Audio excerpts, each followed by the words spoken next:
दोस्तों नमस्कार। तमिलनाडु दक्षिणतम भारतीय राज्य में जिस तरीके से एक बड़ा राजनीतिक उलटफेर देखने को मिला है, जहां पर थलापति विजय की पार्टी टीवीके ने इतिहास रचते हुए डीएमके के शासन को उखाड़ फेंका है। एआईडीएमके भी सरकार बनाने में कामयाब नहीं हो पाई। ऐसे में विजय ने आखिरकार कैसे कर दिया इतना बड़ा कमाल, आज इस खास रिपोर्ट में बात इसी की होगी। तमिल सिनेमा के सुपरस्टार विजय को उनके फैंस थलापति यूं ही नहीं कहते। पर्दे पर तो उनका मास एक्शन धांसू है ही, लेकिन फिल्मों से फैंस के दिलों पर जादू चलाने वाले विजय ने अब राजनीति में कदम रखकर जिससे धमाल मचाया है। लेकिन 51 साल के विजय को सफलता रातों रात नहीं मिली, बल्कि उनकी पहली फिल्म बुरी तरह फ्लॉप रही थी।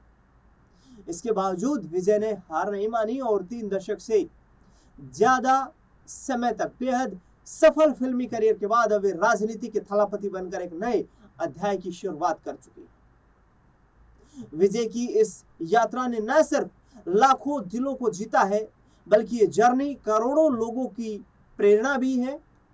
और आइए जानते हैं सुपरस्टार से राजनेता और फिल्मों में जननायक बनने वाले अभिनेता से असल जिंदगी में आम लोगों के नायक बनने तक की पूरी कहानी। क्या है विजय का पूरा नाम?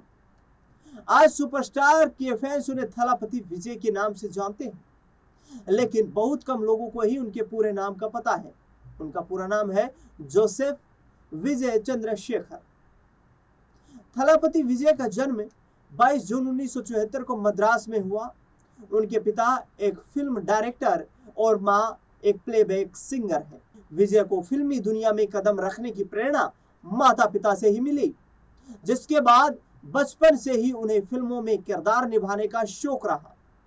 लंबे संघर्ष के बाद विजय की एक्टिंग लोगों को लुभाने लगी और देखते ही देखते साउथ फिल्मों के विजय सुपरस्टार अभिनेता बन गए। पिता ने कैसे चमकाया विजय का करियर?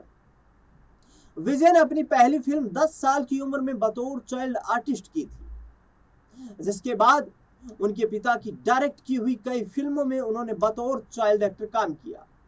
इसके बाद 1992 में उन्होंने बतौर लीड एक्टर फिल्म नालैया थिरुप्पु से डेब्यू किया। हालांकि ये एक बड़ी फ्लॉप फिल्म साबित हुई। चूंकि फिल्म फ्लॉप हो चुकी थी, लेकिन पिता अपने बेटे की प्रतिभा को पहचान चुके थे। नतीजतन लगातार विजय के पिता उन्हें आगे बढ़ने और काम करने की प्रेरणा देते रहे, जिसके बाद विजय छोटे पर्दे के से बड़े पर्दे तक अपनी मेहनत और कला का लोहा मनवाते। कैसे मिला थलापति का टाइटल? इसके बाद विजय के करियर की कमान उनके पिता ने संभाली और उन्हें सेंदूर पंडी में कास्ट किया। यह फिल्म हिट रही और इसने विजय को एक मास हीरो के रूप में स्थापित कर दिया। इसके बाद उनके पिता ने उन्हें रसीगन में निर्देशित किया। यह भी फिल्म हिट रही और इसी फिल्म से लोगों ने उन्हें थलापति टाइटल दिया। विजय के करियर का टर्निंग पॉइंट बनी यह फिल्म। इसके बाद विजय ने देवा में काम किया, जो 100 दिनों तक थिएटर में चली। इसके बाद उन्होंने अजीत कुमार के साथ राजाविन परल विले में काम किया। 2000 के बाद विजय ने वसीगरा, पुढ़िया गीतई और तिरुमलई जैसी हिट फिल्मों से एक एक्शन हीरो की छवि बनाई। तिरुमलई उनके करियर का टर्निंग पॉइंट साबित हुई। अब सबसे बड़ी कमर्शियल सक्सेस की बात करें तो बड़ी संख्या में हिट मूवीज देने के बावजूद विजय के खाते में अभी एक कमर्शियल हिट आना बाकी था, जो कि फिल्म घेली से पूरी हुई, जिसमें उन्होंने त्रिशा कृष्णन और प्रकाश राज ने काम किया था। यह पहली तमिल फिल्म बनी जिसने बॉक्स ऑफिस पर 500 मिलियन छापे और कई रिकॉर्ड तोड़ दिए। विजय की आखिरी फिल्म की बात करें तो विजय ने घोषणा की थी कि अब सिर्फ एक और फिल्म करेंगे जिसका नाम जननायकन होगा। ये फिल्म 9 जनवरी 2026 को रिलीज होने वाली थी, लेकिन सेंसरशिप से जुड़ी दिक्कतों की वजह से इसकी रिलीज डेट टल गई। इसके बाद 9 अप्रैल 2026 को फिल्म ने आधिकारिक तौर पर सिनेमा घरों में रिलीज होने से पहले ही ये पायरेसी वेबसाइट्स पर लीक हो गई और फिल्म अभी रिलीज होने का इंतजार ही कर रही। विजय की फिर राजनीति में एंट्री हुई। 2009 में विजय ने अपना फैन क्लब विजय मक्कल अयक्कम शुरू किया। इस संगठन ने 2011 के तमिलनाडु विधानसभा चुनाव में AIADMK के नेतृत्व वाले गठबंधन का समर्थन किया। उनके फैन क्लब के सदस्यों ने 2022 के तमिलनाडु स्थानीय चुनाव में चुनाव लड़ा और 115 सीटों पर जीत हासिल कर ली। 2 फरवरी 2024 को विजय ने एक नया राजनीतिक दल तमिलगा वेट्री कजगम को लॉन्च करने की घोषणा की।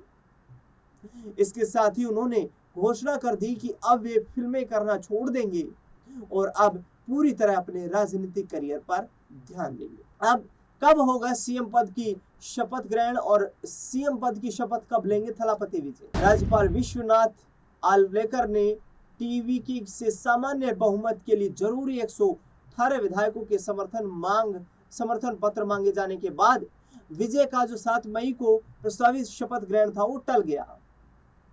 तमिलनाडु में सरकार गठन को लेकर राजनीतिक हलचल तेज हो गई है। राज्यपाल विश्वनाथ आर्लेकर के टीवीके से सामान्य बहुमत के लिए जरूरी 118 विधायकों के समर्थन पत्र मांगे जाने के बाद विजय का जो शपथ ग्रहण समारोह टल गया है। इन घटनाक्रमों के बीच सरकार की ओर से विजय को दी गई प्रोटोकॉल कॉन्वॉय सुरक्षा भी वापस ले ली गई। हालांकि बेसिक पायलट सुरक्षा उन्हें जारी रहेगी। आर्लेकर फिलहाल केरल के राज्यपाल हैं और उन्हें तमिलनाडु का अतिरिक्त प्रभार सौंपा गया है। टीवीके ने कांग्रेस के 5 विधायकों के समर्थन के साथ कुल 112 विधायकों का समर्थन पत्र राज्यपाल को सौंप दिया है। विजय 2 सीटों से जीते हैं, इसलिए टीवीके की प्रभावी संख्या 107 मानी जा रही है। सूत्रों के मुताबिक टीवीके की वीसीके, पीएमके और वामपंथी दलों से बातचीत लगातार जारी है, लेकिन इसमें समय लग सकता है। इन पार्टी की तरफ से लगातार कहा जा रहा है कि जल्द ही वे बहुमत साबित करने की स्थिति में मजबूती बनाकर शपथ ग्रहण की तैयारी करें। तो ये रहा थलापति विजय का पूरा करियर, जिसमें उन्होंने बाल कलाकार से शुरुआत की और उसके बाद तमिलनाडु के मुख्यमंत्री की कुर्सी तक बैठने का सफर महज 51 साल की उम्र तक ही पूरा कर लिया। इसमें सबसे खास बात यह रही कि थलापति विजय का परिवार जो था वो लगातार उनके प्रोफेशन से जुड़ा हुआ था। विजय खुद ये कहते हैं कि उन्हें सबसे बड़ी प्रेरणा फिल्मों में जाने की उनके परिवार के सदस्यों यानी कि माता पिता से ही मिली और उसके बाद उनके माता पिता ने उनके टैलेंट को, उनके स्किल्स को, उनके कौशल को, उनके काम करने के तौर तरीके को पहचाना और उसके बाद उन्हें एक के बाद एक नई फिल्मों में काम मिलना शुरू हुआ और विजय ने बड़ी कामयाबी हासिल की फिल्मी करियर में भी। और जब राजनीतिक एंट्री हुई थलापति विजय की तो उसके बाद उन्होंने 2022 में जिस तरीके से स्थानीय चुनाव में परचम लहराया, उसके बाद 2024 में टीवीके पार्टी का गठन किया और टीवीके पार्टी का गठन करने के बाद थलापति विजय ने जिस तरीके से डीएमके, AIADMK का यानी कि द्रविड़ राजनीति का मजबूत किला हिलाने का काम किया, वो तमिलनाडु में विशेष तौर पर उन यूथ के लिए एक नया मैसेज दे गया जो यूथ संघर्ष और प्रेरणा के दम के आधार के ऊपर नया मुकाम हासिल करना चाहते हैं। देखना बेहद दिलचस्प रहेगा कि 118 विधायकों के समर्थन का मांग पत्र राज्यपाल के द्वारा जो मांगा गया है टीवीके से, टीवीके आखिरकार कितनी जल्द उसको प्राप्त करके और राज्यपाल को सौंप पाएगी और थलापति का शपथ ग्रहण आखिरकार कितनी जल्द संपन्न हो पाएगा।